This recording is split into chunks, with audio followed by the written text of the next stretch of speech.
Praise यीशु मसीह, hallelujah. प्रभु यीशु मसीह को बहुत बहुत धन्यवाद। एक नया दिन हमको दिया है और हमारा परमेश्वर सही में बहुत भला और बहुत ही सामर्थी परमेश्वर है, दयालु परमेश्वर है, कृपालु परमेश्वर है। तो आइए उनके वचन से उनकी आवाज़ सुनते हैं, उनकी योजना सुनते हैं। आपको थोड़ा अलग सा लगेगा, मुझे हिंदी में मैं आज हिंदी में बोल रहा हूँ, लेकिन कारण ये है बहुत सारे रिक्वेस्ट ऐसी आई हैं कि पास्टर साहब हिंदी में आप बोलते हैं, गुजराती में बोलते हैं, हमको समझ में नहीं आता है। तो कुछ हिंदी भाषी लोग हैं या जो सिर्फ इंग्लिश को समझते हैं, उनके लिए मैं एक हिंदी में मैसेज रिकॉर्ड कर रहा हूँ। देखते हैं आगे कहाँ तक जाते हैं, लेकिन प्रभु यीशु की दया से हिंदी मेरी अच्छी है, तो आप भी इसको एंजॉय ज़रूर करेंगे। आइए कुछ आयत पढ़ते हैं और उसके बाद परमेश्वर की योजना क्या है हमारे जीवनों के लिए, उसमें थोड़ा आगे बढ़ते हैं। देखते हैं मार्क 3 अध्याय 13, 14 और 15 आयत। यहाँ पर ऐसा लिखा है, और उसके बाद वो पहाड़ पर चढ़ा, यानी यीशु मसीह, और जिन जिन को उसने पसंद किया था उनको उसने अपने पास बुलाया। और फिर लिखा है 12 को उसने नियुक्त किया ताकि वे उसके साथ में रहें, और वो यानी यीशु मसीह उनको उपदेश करने के लिए भेजें, और वे अधिकार प्राप्त कर कर दुष्ट आत्माओं को निकालें। आइए प्रार्थना करते हैं, इन वचनों की सच्चाई में जाते हैं। हमारे जीवित परमेश्वर प्रभु यीशु मसीह, हम धन्यवाद देते हैं, एक नया दिन, ये नया मौका आपने दिया है आपकी आवाज़ को सुनने के लिए, आपके वचनों को सुनने के लिए। हम आपसे विनती करते हैं प्रभु यीशु मसीह कि पवित्र आत्मा को आप हम पर उंडेल दें, जो इस वचन के उजियाले में हमको लेकर जाएं, क्योंकि आपका वचन है, हम आपके नज़रिए से देखना चाहते हैं, आपके दृष्टि से उसको समझना चाहते हैं। इसलिए विनती करते हैं आप पवित्र आत्मा को हम पर उंडेलें, ताकि पवित्र आत्मा हमको सच्चाई में लेकर जाए और सच्चाई हमें मुक्त कर दे। प्रभु यीशु मसीह, हम अपनी अधूराई में आए हैं, अपनी कमजोरी में आए हैं, इसलिए हमारे हर गुनाह को आपके आगे कबूल करते हैं, विनती करते हैं, हमारी अधूराइयों को लेकर, हमारी गलतियों को लेकर, पाप को लेकर आप हमें क्षमा कर दें, आपके लहू से नए सिरे से हमें धो दें और एक नया अभिषेक दें, नई तरह से हमको छू लें, और आज हमसे बात कर कर, व्यवहार कर कर आपकी मर्जी हमारे जीवनों के द्वारा पूरी करें, और महिमा सिर्फ आप लें। ये प्रार्थना प्रभु यीशु मसीह के नाम से करते हैं, आमीन।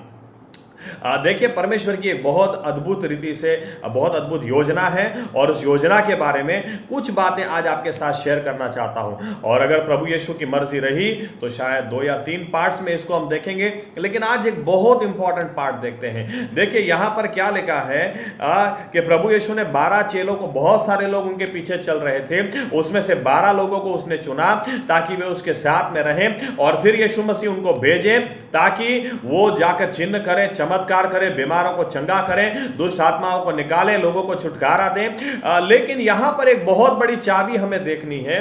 बहुत सारी बार इन बातों को लोग चूक जाते हैं। बहुत सारी बार लोगों को लगता है मुझे अच्छा प्रचारक बनना है, उसकी बुलाहट है कि मैं अच्छा प्रचारक बनूं। कई लोगों को लगता है उसकी बुलाहट है, आवाज़ मेरी बहुत अच्छी है तो बहुत अच्छे अच्छे मैं गीत गाऊं, यूट्यूब पर अपनी एक चैनल चालू कर दूं, या तो फिर अपने वीडियोस बनाऊं, रिकॉर्डिंग करूं और मार्केट में उसको बेचने के लिए बाहर भेजूं, और लोगों के पास मेरी आवाज़ के द्वारा परमेश्वर की महिमा जाए। कई बार लोगों को लगता है कि प्रेयर चेन चलाऊं, प्रेयर मीटिंग चलाऊं, उसके द्वारा परमेश्वर की बड़ा काम हो जाए, बड़ी सी महिमा हो जाए। अलग अलग तरीके से लोग सोचते हैं। कई लोगों को लगता है मुझे चंगाई का दान दे दो, चंगाई का दान मेरे पास हो तो बीमार चंगे हो जाए, उस तरह से परमेश्वर की महिमा हो जाए। और कई बार लोग ऐसी भी प्रार्थना करते हैं कि दुष्ट आत्मा निकालने का मुझे वरदान दे दीजिए, दान दे दीजिए, ताकि जब मैं यीशु के नाम में निकल जा कह दूं, दुष्ट आत्मा निकल जाए, और उसके द्वारा, इस सेवकाई के द्वारा परमेश्वर की महिमा हो जाए। अलग अलग तरीके से लोग सोचते हैं, और अलग अलग तरीके से कई लोग सोचते हैं मैं अपना दान दे दूं, अपना दशांश दे दूं, अच्छी जगह दे दूं, और उस हिसाब से परमेश्वर के काम को बढ़ोतरी मिल जाए, तो उस हिसाब से भी परमेश्वर की महिमा हो जाए। अलग अलग तरीके से लोग परमेश्वर की सेवकाई करने के लिए इच्छाएं रखते हैं, लेकिन एक बड़ी सी चाबी वे चूक जाते हैं। देखिए हमेशा ऐसा बोलते हैं, जो पहली बात आती है ना वो पहली ही आती है, और जो दूसरे नंबर पे आती है वो दूसरे नंबर पे ही आती है। पहले सेवकाई नहीं आती है, पहले गीत गाना नहीं आता है, पहले प्रचार करना नहीं आता है, पहले बीमारों को चंगाई देना नहीं आता है, पहले दुष्ट आत्मा को निकालना नहीं आता है। क्या लिखा है यहां पर? पहली बात पहले, पहले क्या है? उसने 12 को नियुक्त किया, 14 आयत में, मार्कुस 3 और 14, उसने 12 को नियुक्त किया। क्यों किया? ताकि पहली बात, ताकि वे उसके साथ में रहे। हालेलुया।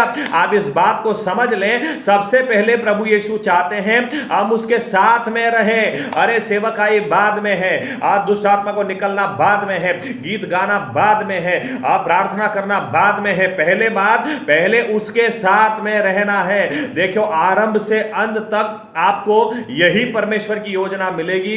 परमेश्वर के दिल में एक ही तमन्ना है कि हम उसके साथ में रहें। बाइबल बताती है, जब परमेश्वर यहोवा ने, बाइबल बताती है, इंसान को बनाया।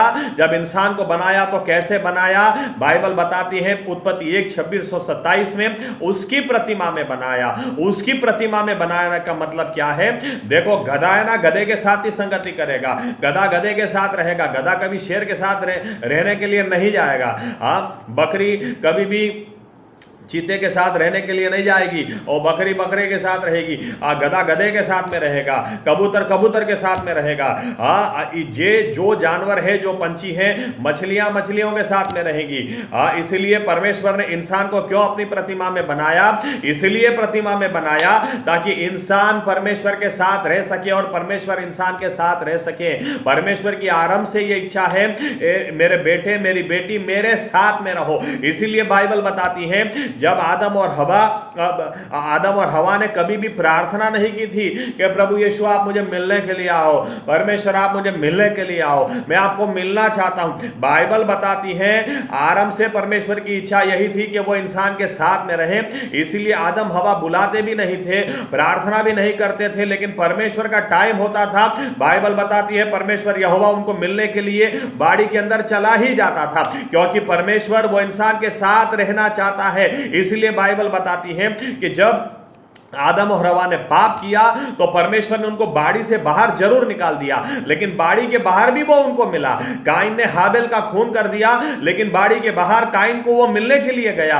परमेश्वर, आप बाइबल का इतिहास देखें, इंसानों का इतिहास देखें, आपको एक बात समझ में आएगी। परमेश्वर का दिल आज भी इंसान के लिए धड़कता है, आज भी वो इंसान के पीछे पीछे पीछे पीछे पीछे पीछे आ रहा, क्योंकि वो इंसान के साथ में रहना चाह रहा है। यहां तक कि आप देखें, निर्गमन 25वां अध्याय 9 और 10 आयत भी अगर आप देखेंगे, 8, 9, 10, तो परमेश्वर ने इस्राएलियों से कहा, परमेश्वर कभी बदलता नहीं, उसने उसकी इच्छा कभी बदलती नहीं। उसने कहा मेरे लिए एक तंबू व्यवस्था करो, गुजराती में मुलाकात मंडप, इंग्लिश में टैबरनैकल, मेरे लिए ऐसी व्यवस्था करो, तंबू व्यवस्था खड़ी करो, ताकि मैं तुम्हारे बीच में आकर रहूं। क्यों? क्योंकि परमेश्वर जो आसमान को भी समा नहीं सकते, आसमान और पृथ्वी को बनाने वाले परमेश्वर, उसके दिल में यही इच्छा है, यही तमन्ना है, मैं इंसानियों के साथ में रहना चाहता हूं, मैं अपने बेटे बेटियों के साथ में रहना चाहता हूं। और इसीलिए उसने कहा कि तुम ऐसी व्यवस्था करो, मैं कहूं ऐसी व्यवस्था करो, क्योंकि मैं तुम्हारे साथ में रहना चाहता हूं। हालेलुया। देखिए दोस्तों, जब यीशु मसीह वही परमेश्वर इंसान के रूप में आए, तो बाइबल बताती है परमेश्वर चाहते थे कि हम उसके साथ में रहें, लेकिन हमारे पाप की वजह से हमारा परमेश्वर के साथ का रिश्ता टूट गया था। क्योंकि परमेश्वर के साथ का रिश्ता टूट गया था, इसीलिए बाइबल क्या बताती है? बाइबल बताती है, देखिए, पहला थेसलोनिका 5वां अध्याय और 9 और 10 आयत, खासतौर से 10वीं आयत में देखिए क्या लिखा है। पहला थेसलोनिका 5वां अध्याय और उसकी 10वीं आयत में लिखा है, इसीलिए यीशु मसीह ने अपनी जान हमारे लिए दी, ताकि हम जागे या सोए उसके साथ में रहें। इसीलिए उसने अपनी जान हमारे लिए दे दी। देखो बाइबल क्या बताती है, यीशु मसीह ने जान भी दी तो किस लिए दी? इसलिए दी ताकि हम उद्धार पाएं, हम गुनाहों की माफी पाएं, और माफी पाकर क्या करें? माफी पाकर घर और बंगले बनाएं, आशीषित हो जाएं और गाड़ी बंगला खड़ा कर दें, अच्छा लड़का मिल जाए, अच्छी लड़की मिल जाए, बैंक बैलेंस हमारा बढ़ जाए। क्या ये सब चीजों के लिए या पास्टर बन जाए, या बिशप बन जाए, चर्च में सेक्रेटरी बन जाए, खजांची हो जाए, बड़ी सी पोस्ट मिल जाए, क्या इसके लिए उसने अपनी जान दी? नहीं नहीं नहीं, आरंभ से परमेश्वर की यही इच्छा थी, तुम मेरे साथ में रहो और मैं तुम्हारे साथ में रहूं। और इसके लिए बाइबल बताती है यीशु मसीह ने अपनी जान भी दी, तो इसलिए दी ताकि हमारे गुनाह माफ हो जाए। गुनाह माफ हो जाए तो क्या हो जाए? हम जागे या सोए उसके साथ रहें, वो हमारे साथ में रहें और वो हमारे साथ में रहें। हालेलुया। आप हमारे दिल में कितनी सारी बातें चलती हैं, प्रभु मुझे पैसा चाहिए, प्रभु मुझे नाम चाहिए, प्रभु यीशु मुझे शोहरत चाहिए, मुझे चंगाई चाहिए, मुझे वो लड़का चाहिए, मुझे वो लड़की चाहिए, मुझे बेटा चाहिए, मुझे बेटी चाहिए। कितनी सारी बातों को लेकर हम घूमते रहते हैं। लेकिन आप परमेश्वर को पूछोगे ना, प्रभु यीशु आपके दिल में क्या चल रहा, तो एक ही बात बोलेंगे, बेटा मुझे तू चाहिए, बेटी मुझे तू चाहिए। आरंभ से अंत तक परमेश्वर कभी बदलता नहीं, और इसलिए अपना आनंद काल भी वो आपके और मेरे साथ में निकालना चाहता है।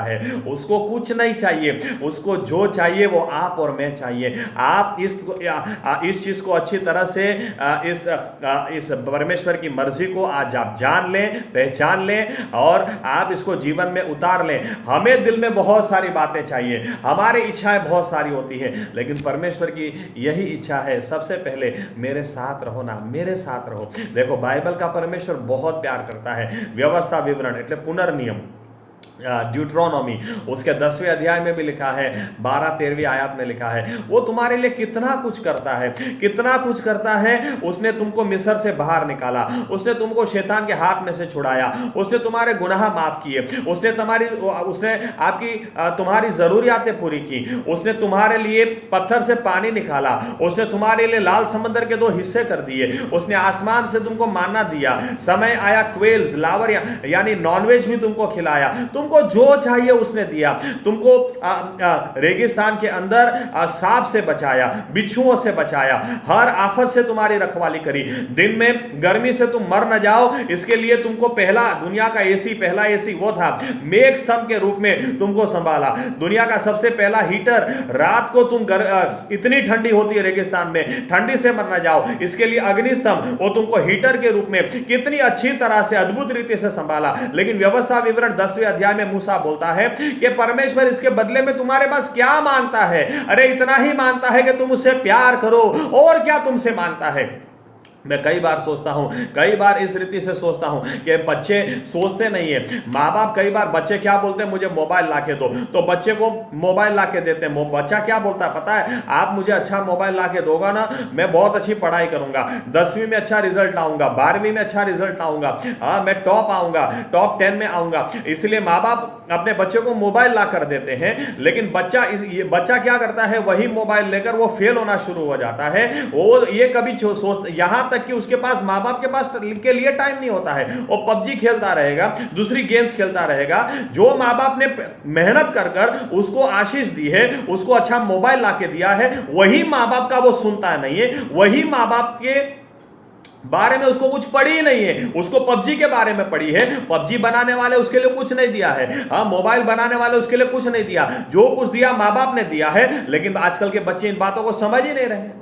तो ऐसा ही हमारा आत्मिक जीवन है। परमेश्वर आशीष देता है, परमेश्वर चंगाई देता है, परमेश्वर हमारी प्रार्थनाओं का जवाब देता है। ऐसे दिनों में भी हमको संभालता है, पानी आया हमको डूबने नहीं देता, आग की ज्वाला आई हमको जलने नहीं देता है, वो हमारी रखवाली करता है। किस लिए? इसलिए नहीं ताकि हम आशीषों के पीछे भागते चले जाएं, इसलिए कि ताकि हम भी सोचें कि प्रभु यीशु कितना कुछ आप मेरे लिए करते हैं। इसलिए माँ बाप बच्चों के लिए करते हैं ताकि बच्चे कभी ना कभी ये समझ पाए, मेरे माँ बाप मेरे दुश्मन नहीं, वो मुझे प्यार करते हैं। परमेश्वर इतना कुछ करता है। मूसा कहता है इतना कुछ तुम्हारे लिए किया, क्यों किया? ताकि आप ये समझ जाओ कि वो तुमसे प्यार करता है। तो ये समझ जाओ तो तुम क्या करोगे? तुम भी इस बात को मान लो कि प्रभु यीशु मैं भी आपसे प्यार करता हूं। वो बदले में क्या चाहता है? कुछ नहीं चाहता, यही कि आप उससे प्यार करें, आप उससे मोहब्बत करें, और आप जिससे प्यार करते हैं ना उसके साथ आप समय जरूर बिताते, उसके साथ ही आप समय बिताते। आप अगर मोबाइल से प्यार करेंगे ना तो मोबाइल के साथ ही समय बिताएंगे। आप अगर पैसों से प्यार करेंगे ना तो पूरा दिन शेयर बाजार, मार्केट, म्यूचुअल फंड, पैसा पैसा पैसा पैसा, उसके बारे में ही आप सोचते रहेंगे। लेकिन मसीह यीशु, उनकी योजना क्या है? विश्वासियों के लिए उनकी योजना क्या है? विश्वासियों के लिए उनकी योजना यह है, मेरे बेटे, मेरी बेटी, मेरी क्रूस को देख, मैंने मेरी लहू की धारा को देख, मैंने अपना सब कुछ तेरे लिए दे दिया, सिर्फ इसलिए ताकि तू मेरे साथ में रहे, मेरे साथ में रहो, मेरे साथ में रहो। याद रखना, हमारे पास कितना भी सोना होगा, चांदी होगा, द्रव्य होगा, लेकिन जब हम स्वर्ग में जाएंगे ना, साथ में कुछ नहीं आने वाला। यानी अनंत काल हम अपने मोबाइल के साथ नहीं बिताएंगे, अनंत काल हम इस व्यक्ति या उस व्यक्ति के साथ नहीं बिताएंगे, अनंत काल हम अपने बैंक बैलेंस के साथ नहीं बिताएंगे, इधर से उधर कुछ भी नहीं जाने वाला। इसका मतलब मसीह यीशु क्या कहना चाह रहे हैं? मेरे लिए बेटे तू इंपॉर्टेंट है, मेरी बेटी मेरे लिए तू इंपॉर्टेंट है, मैं यहां भी अपना जीवन तेरे साथ बिताना चाहता हूं और अनंत काल में भी तेरे साथ अपना जीवन बिताना चाहता हूं। आज आप सोचें, आप क्या तय करोगे? पहली बात पहले आती है, पहले सेवकाई नहीं आती है, पहले मसीह के साथ का रिश्ता आता है, पहले गीत गाना नहीं आता है, पहले मसीह के साथ का रिश्ता आता है। आज तय कर लें, प्रभु यीशु कुछ भी हो जाए, लेकिन आपने अपनी जान इसलिए दी ताकि मैं आपके साथ में रहूं, तो मैं यह रहा, मैं यह रही। मेरे गुनाह को माफ कर दो प्रभु यीशु, और जितनी भी आशीषें आपको मिली हैं उन आशीषों को लेकर प्रार्थना करें कि प्रभु यीशु हमें सही दृष्टिकोण दे दें, ताकि उन आशीषों को लेकर उन आशीषों में हम खो ना जाएं, लेकिन वो आशीषें और वो आशीषें हमें आपकी ओर से आपसे दूर न ले जाएं। कई बार क्या होता है, लड़का बोलता है प्रभु मुझे अच्छी लड़की दे, अच्छी लड़की दे, अच्छी लड़की दे। जब लड़की मिल जाती है उसके बाद न बाइबल पढ़ने का टाइम है, न चर्च में जाना का टाइम है, न प्रार्थना करने का टाइम है। तो क्या हो गया? आशीष तो आई है, लेकिन वही आशीष फिर परमेश्वर से दूर ले जाती है। लेकिन इस बात को आज अपने जहन में बिठा लें कि प्रभु यीशु ने जो कुछ भी किया, एक नया दिन भी दिया है। एक नया दिन दिया तो क्यों दिया? ताकि हम उसके पास जाएं, ताकि हम उसके साथ में रहें, उसको प्यार करें, उसको मोहब्बत करें। चंगाई दी है तो क्यों दी है? इसलिए नहीं कि वही चंगा हुआ शरीर किसी और बातों में व्यर्थ कर दें, नहीं, लेकिन इसलिए ताकि वो चंगाई में भी प्रभु यीशु के प्यार को हम देखें और जाकर कहें प्रभु यीशु मैं यह रहा, मैं यह रही। आज ये निर्णय पकड़ के चलें, आज ये प्रार्थना करें। देखिए बाइबल बताती है उसने 12 चेलों को चुना, 12 चेलों को चुना। ये चेले एक खोटा सिक्का निकलने वाला था, 11 मिलकर पूरी दुनिया को हिला देने वाले थे, लेकिन उसके लिए नहीं चुना। किस लिए चुना? पहले इस बात के लिए चुना, मेरे साथ में रहो, बस मेरे साथ रहो, मेरे साथ चलो, मेरे साथ उठो, मेरे साथ बैठो, मेरे साथ रहो। आज आपके लिए प्रभु यीशु की यही इच्छा है, मेरे बेटे, मेरी बेटी, मेरे साथ में रहो, मेरे साथ में। मैंने अपनी जान दे दी, अपना सब कुछ दे दिया ताकि तुम मेरे साथ में रहो। हमारे लिए बहुत बड़ा प्रश्न है कि क्या हम ये निर्णय लेंगे कि हाँ प्रभु यीशु कुछ भी हो जाए, मैं भी अभी आपके साथ में रहूँगा, मैं भी आपके साथ में रहना चाहती हूँ। आशीषों को देख लें, प्रार्थनाओं के जवाबों को देख लें, किस तरह से परमेश्वर ने आपको संभाला है वो देख लें, सिर्फ इसलिए ताकि आप एक दिन, मूसा जैसे बोलता है, ताकि एक दिन आप निर्णय ले लें। बदले में उसको क्या चाहिए? याद रखना, बदले में उसको पैसा नहीं चाहिए, पैसा हमें चाहिए ना, इसलिए उसका वचन बोलता है दान और दशांश लाओ। उसको कहां पैसा चाहिए? वो तो अभी मुंह से बोल देगा ना कि पृथ्वी जितनी है उतने किलो का सोना वाली और एक ग्रह हो जाए तो हो जाएगा। उसको कहां पैसे की जरूरत है? तो पैसा भी अगर वो मांगता है, वचन में लिखा है कि मेरे भंडार में लेकर आओ, तो इसलिए ताकि तुम पाओ, ताकि तुम पैसादार हो जाओ। उसको पैसा नहीं चाहिए, उसको गाड़ी नहीं चाहिए, उसको बंगला नहीं चाहिए, उसको कुछ भी नहीं चाहिए, उसको सिर्फ आप चाहिए, सिर्फ आप। उसने जो कुछ भी किया, जो कुछ भी कर रहा है, सिर्फ इसलिए ताकि हम और आप उसके साथ में रहें। क्या निर्णय करेंगे? आइए प्रार्थना करते हैं। हमारे जीवित परमेश्वर प्रभु यीशु मसीह, हम सही में आपको धन्यवाद देते हैं आपके जीवित वचनों के लिए, क्योंकि प्रभु यीशु इस बात में सही में सच्चाई है।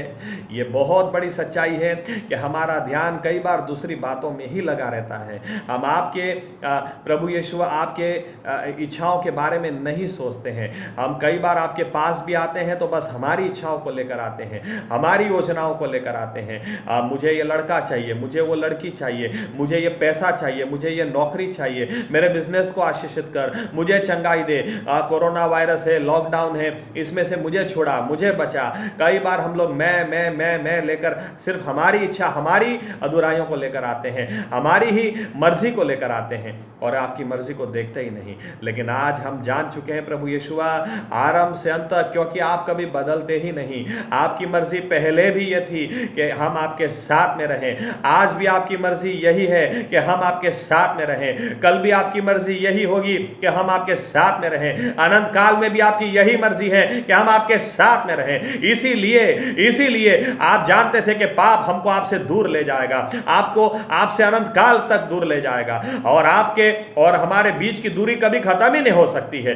इसीलिए आपने इंसान के रूप में आकर आपकी जान दे दी, आपका लहू बहा दिया, ताकि हम गुनाहों की माफी प्राप्त कर कर आपके साथ जुड़ जाएं, ताकि हम जागे या सोएं आपके साथ में रहें। आप सही में हमसे कितना प्यार करते हैं कि आप हमारे साथ सिर्फ इस संसार में ही नहीं, अनंत काल तक रहना चाहते हैं। हमारी आंखें और भी खोलें ताकि आपके प्यार को, आपकी मोहब्बत को हम और भी समझने पाएं, क्योंकि जिन्होंने हमारे लिए कुछ किया ही नहीं है, ऐसे लोगों के साथ हम हमेशा रहना चाहते हैं और आपके प्यार को हम समझ ही नहीं पाते हैं, जबकि संभाला आपने है, बचाया आपने है, जीवन आपने दिया है, एक एक सांस भी जो चल रही आपकी वजह से चल रही है, नौकरी अच्छी आपने दी है, पढ़ाई करने के लिए अच्छा दिमाग आपने दिया है, अच्छी सेहत आपने दी है, बीमार थे तो चंगाई आपने दी है, हमारी ज़रूरियातें बड़े हुए हाथों से आपने पूरा किया है, जो कुछ भी किया आप ही ने तो किया, क्योंकि आप हमसे बहुत प्यार करते हैं। और ऐसा कर कर आप हमें बताना चाहते हैं, मेरे बेटे मेरी बेटी देख, मैं तेरे साथ रहना चाहता हूं और मेरी यही इच्छा है कि तुम भी मेरे साथ में रहो। प्रभु यीशुआ, आज हम निर्णय लेते हैं, हमारे गुनाह को माफ कर दें, हमारी अधूराइयों को माफ कर दें, हमारी गलत इच्छाओं को माफ कर दें। लेकिन हम भी आज आपसे विनती करते हैं, क्रूस की ओर नजर लगाकर, कि सही में प्रभु यीशुआ, आपने जो कुछ भी किया इसलिए किया ताकि हम आपके साथ में रहें। पाप की वजह से नहीं रह सकते थे, लेकिन इसलिए किया ताकि आपके जान देने से, लहू बहाने से हमारे गुनाह माफ हो जाए, ताकि हम आपके साथ में रह सकें। हमने दूसरी बातों को महत्व दिया, हमें क्षमा करें, दूसरे व्यक्तियों को महत्व दिया, हमें क्षमा करें। लेकिन हम निर्णय ले लेते हैं, हम जागे या सोए आपके साथ में रहेंगे, नए सिरे से अपने जीवनों को आपके हाथ में दे देते हैं। ये प्रार्थना प्रभु यीशु मसीह के नाम से करते हैं, आमीन। प्रभु यीशु मसीह आप सभी को बहुत बहुत आशीष दें, आमीन।